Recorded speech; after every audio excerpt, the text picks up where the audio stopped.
Hi everyone, and welcome back to Psychology on Demand. So you want to be a CBT therapist. CBT has a lot going for it. It's all evidence-based. Basically everything that's sciencey and new gets turned into CBT in some way.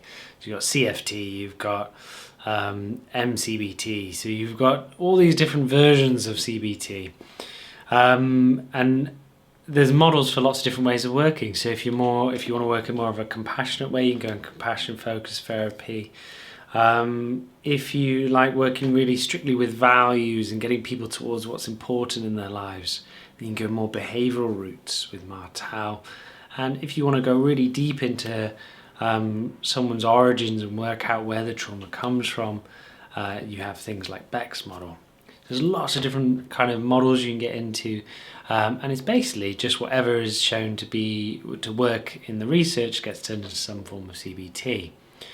But at its root, CBT is basically saying there's some elements that come together, which is the way we think, the way we feel, and what we do. So that's kind of the very basics. But you want to be a CBT therapist? Well, let's have a bit of a look at the job. So being a CBT therapist, a trainee CBT therapist, is quite intense. So you slowly build up a caseload over the year. You'll be training at university at the same time. So you normally do 2 days in university or potentially more at the very beginning, and then 3 days in service seeing people and learning. Most courses want a recording. So this could be video or audio. So you either have to take in like a laptop to record you or a video camera, or just an audio recorder. And it's a very intense year. You want to make sure you get your supervisor right. They need to know some of the models. It's absolutely essential that they know the main models. They need to know what an OSCE is and what that entails. And they need to be ready to guide you through it. So you've got a university supervisor and a supervisor in service. So these are really important aspects. So you want to be a CBT therapist.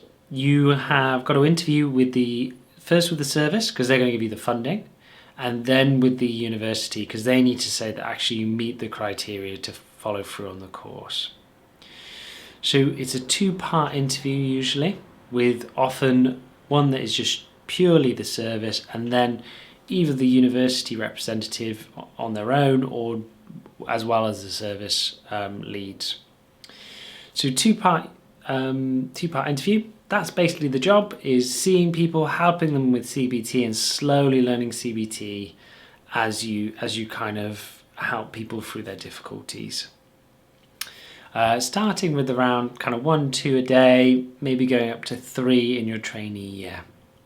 So this is what the job description really says. So if you've probably already looked at that, what it entails: supervision, training, development. Now, who's right for the position? Well, in order to get on the course, you need to have a core profession. So you either need to be a mental health nurse, social worker, occupational therapist. So some kind of core profession to build on. So they're saying basically you need some kind of therapeutic profession in order to build on and add CBT to it. Now, if you've just been a psychological wellbeing practitioner, what you do is a KSA to prove that you've had the same kind of experience as one of those other core professions.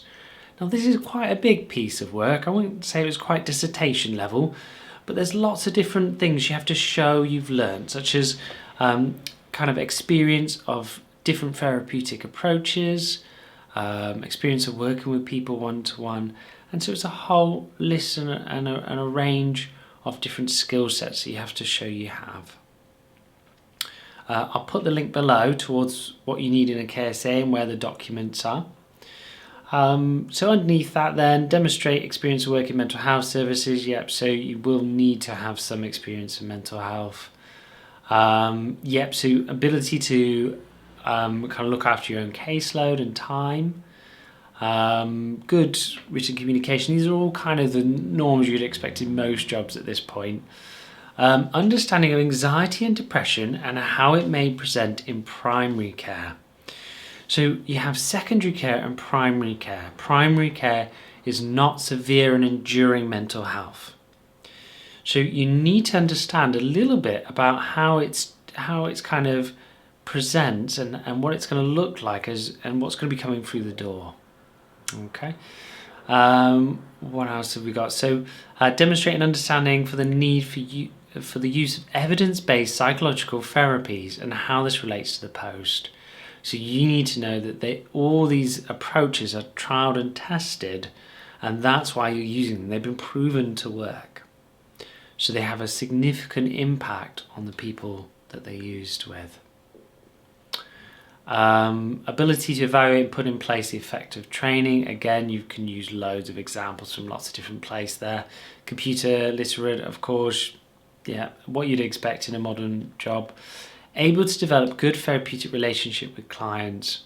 So this is things like feedback, Socratic questioning, empathic kind of responses, developing that collaborative kind of relationship.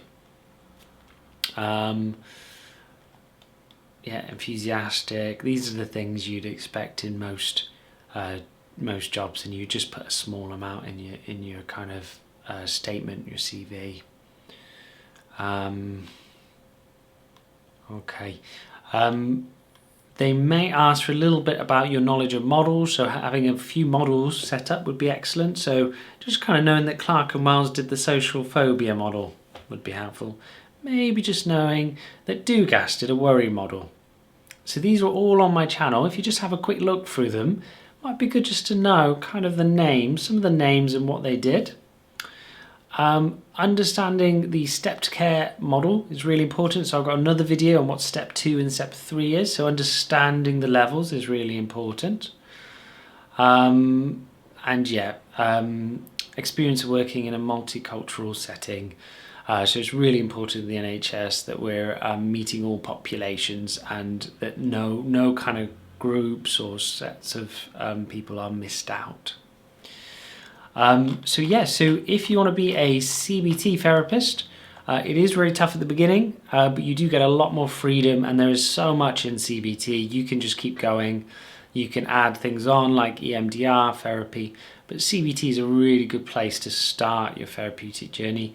There are lots of really good models out there as well, and they all pretty much say the same thing. It's more how they go about trying to change it that's different. So you'll see things like in counselling approaches, reality testing, and in CBT, you'd call it cognitive restructuring. But really, you want to break down the barriers of therapy. They all are saying quite similar things. What's different is the way they go around doing it. CBT is an evidence-based one that pretty much takes lots of different therapeutics approaches and brings it into one kind of approach. So if you want to see a bit more, like I said, lots of the videos might be helpful for a trainee position if you want to kind of just get ready for the interview. If you've got any other questions, put them below. And yeah, if you've liked the video, please give us a like. Really appreciate any support along the journey. All the best.